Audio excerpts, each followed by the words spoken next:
presenting The Song of My Soul, another in a series of radio dramas brought to you each week by the American Weekly, the magazine which is distributed to all Hearst Sunday newspapers from coast to coast. The Song of My Soul was staged in the studios of the General Broadcasting Company in New York.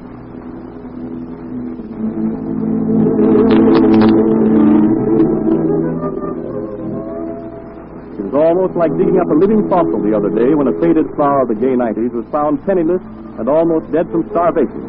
She is the widow of Prince Leopold Ossentowski, the famous gypsy fiddler, probably as preposterous a character as ever lived. But this funny little person made people to such an extent that he convinced himself that he was no less than the crown prince, and died believing that he was the real thing. Born in the gypsy camp, Leopold lived like others of his kind without visible means of support. The best he hoped to achieve in a musical way was to play fiddle in a gypsy orchestra, with an occasional solo to his credit.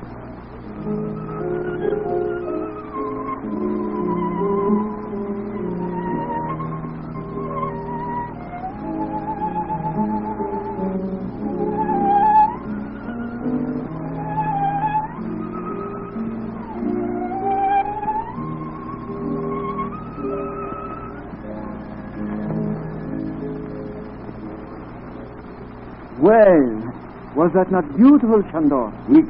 My solo, of course. I have told you time without number, no. Tell me, exalted maestro, just why you scorn my music. I do not scorn your music. It is your conceit, your ego that spoils everything you attempt to do. Oh, come now, Chandor. That is no way to discourage your son-in-law. The fact that Rosika, in the first flush of puppy love, saw fit to marry you has nothing to do with your music. Oh, but it has, my fun papa. There is the matter of my obtaining a position in your orchestra to be considered. You? In an orchestra of Chandors? Never. I see. Then what am I supposed to do? I must have work, as much as I dislike it, to provide for Rosita and me. I have thought of that, and this is what I have to say. I will provide you with a sum of money with which you may go away from here. Away from here? Exactly. Very well. It will be better for me. There is no opportunity for me to find appreciation here. Give me the money and I will leave for Budapest. Budapest? That is what I said. I will start there and go on to larger fields once they accept me in Budapest. I am afraid that if you wait for that, you will lose your violin in the folds of a flowing beard. I will wager you that within the year, the whole world will be talking of Leopold and his marvelous violin. My music will be a byword in every capital of the world before I am through. Leopold leaves his home village and goes to Budapest. Here, Chandor's prediction comes true. Nobody would hire the conceited little fiddler. He wanders on to Berlin, where he managed to get a job playing in a beer garden. Here's a table over here, Rhoda. Oh, isn't this charming? Yes, I think. Very nice indeed, but, why, what's this? Well, I beg your pardon. But perhaps the beautiful lady would like to hear the music of Leopold Ossentowski, no? I'd love it, I'm sure. It is the story of a humblest fiddler's love for his music. I play the song of my soul.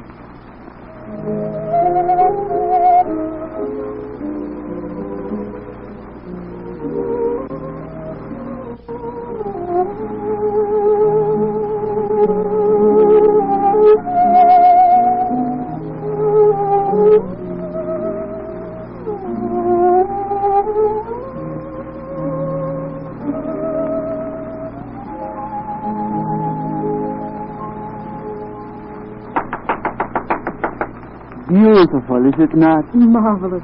Divine. Here, a small reward for your efforts. What? 1,000 marks? Oh, mademoiselle, 1,000 francs. Leopold, after he'd overcome the shock of receiving such a tip as 1,000 marks, learns that the beautiful girl who had rewarded him so generously is the wife of a well-known European prince. To think that this little gypsy fiddler should consider winning the beautiful princess was too absurd for anyone with common sense to even dream of. But Leopold had no sense. When the princess returned to the Hofbrau 3 nights in succession, everyone but Leopold was surprised.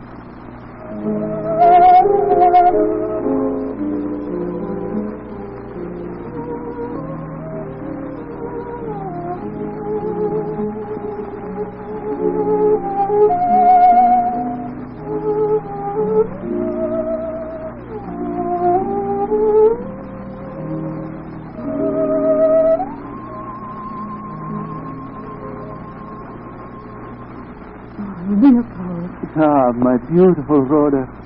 You came again to hear the music of Leopold. Do you think so, Leopold? Perhaps you came to see me? Sit down and see. Where is the husband, the prince? He returned to Paris from the late express.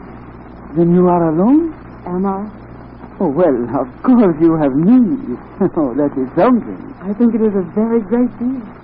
Tell me, my darling, why is it that you come here for 3 nights in succession? Is it because you like to hear me play, eh? I think perhaps that was what first attracted me. But after that, it was something else. Me? Yes. I thought so. There is something about me which you could not resist, eh? There is something, yes. Then why should we wait any longer? What do you mean, Leopold? If we have the great love for each other, why should we wait? You mean that... I mean that the gypsy heart within me beats for you and you alone. I mean that we can be happy together. Why do we not marry, eh? It will take time, Leopold. Because of your husband, the prince? Yes. Do you love him? No, not since I met you, dear. Oh, very well, then. Why not divorce him? And until then, we can be happy, can't we, Leopold? Most certainly. Why not? We have each other. My music. But what, Leopold? I am so poor. I give all to my art. I have no time, no thought for the making of money. I understand perfectly, darling. I'll take care of all that. I have plenty. We can go anywhere in the world we want to. You can have your music and me, and we'll be happy. Oh, so happy. Oh, I am now the happiest man in the world. Chandor, he told me I never would be a success. To him I would like to show what I have done. Chandor? Who is he, Leopold? He is my father. Well, I call him my father. But he's just the leader of a gypsy orchestra who told me I was not good enough to play for him. Oh, bah. Don't worry about him. You have always been unhappy. Oh, yes. Always unhappy. Nobody but you has ever understood the soul that is within me. No one has ever believed that I am the great artist. But now, you believe. You love me. And I am happy. I play. My gypsy prince. Europe was convulsed with the scandal of the princess eloping with the gypsy fiddler. But the princess made the prince, as Leopold now called himself, famous. He was in demand as a curiosity, fiddling his way at fabulous prices from one restaurant to another throughout Europe. But the inevitable happened. Princess Rhoda found out just who and what her fiddle-playing prince really was. So she divorced him. Now comes the strangest part of the story of the life of Prince Leopold. Some years after Princess Rhoda had divorced him, he met a young girl many years his junior. Leela Bradley was her name. She, like countless others, fell for the prince and married him. Possessed of a considerable fortune, she proceeded to squander it lavishly. But Leela's fortune was small compared to that of the Princess Rhoda, and within a few years she and Leopold found themselves practically without funds. The silly little gypsy fiddler had heard his last call. Penniless and forgotten, except for his wife, Leela, who had stuck to him to the bitter end, Prince Leopold is in a cheap flat and is about to meet his maker. You ask me if I'm sorry to know that you're about to leave me forever, Leopold. Yes. It's only natural that I should be sorry to see any living thing die. But you are my wife. Oh, but you could never understand, Leopold.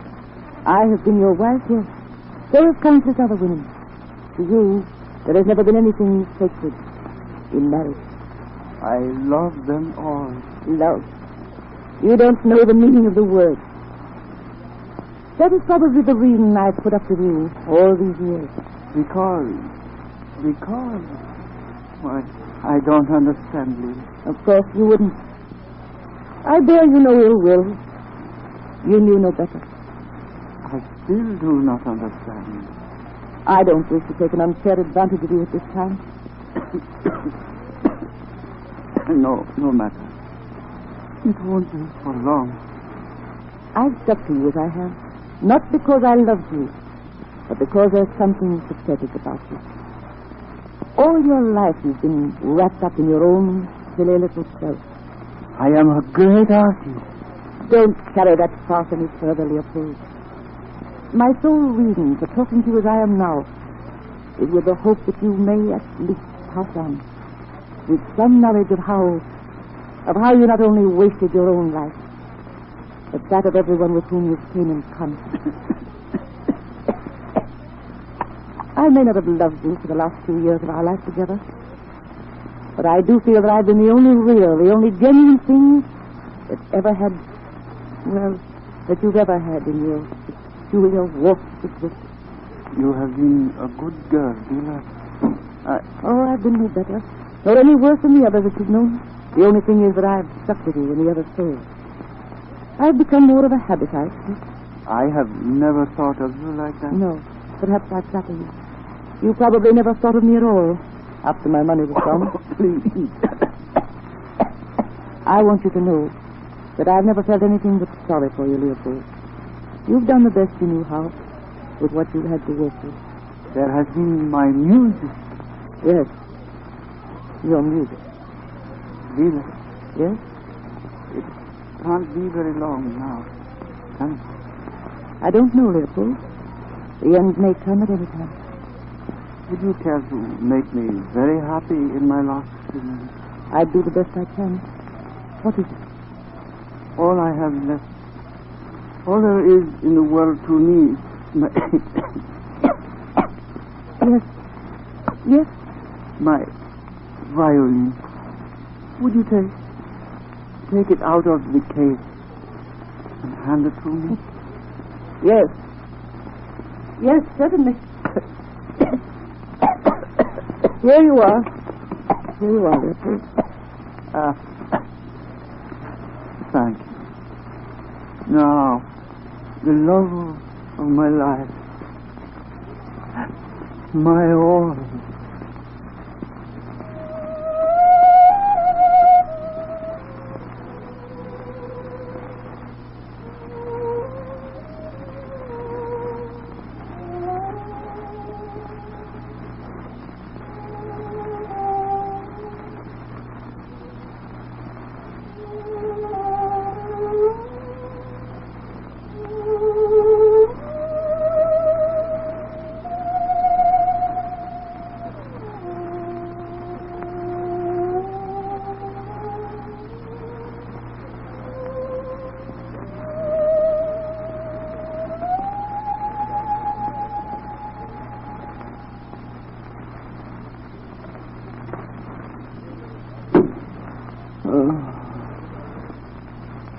Leopold. No. Gone.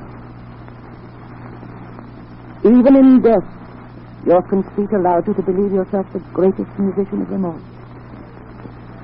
Well, at least you had faith. Is Sybil. It's always been you. You and the spell of the music you brought from your wooden soul that has kept others from their rightful happiness. In the memory of those you've cheated, I send you to join your master.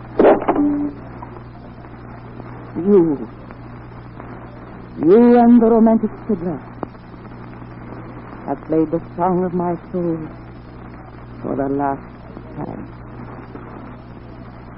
We'll read the interesting story of the Gypsy Fiddler in next Sunday's issue of the American Weekly, the magazine which is distributed to all Hearst Sunday newspapers from coast to coast.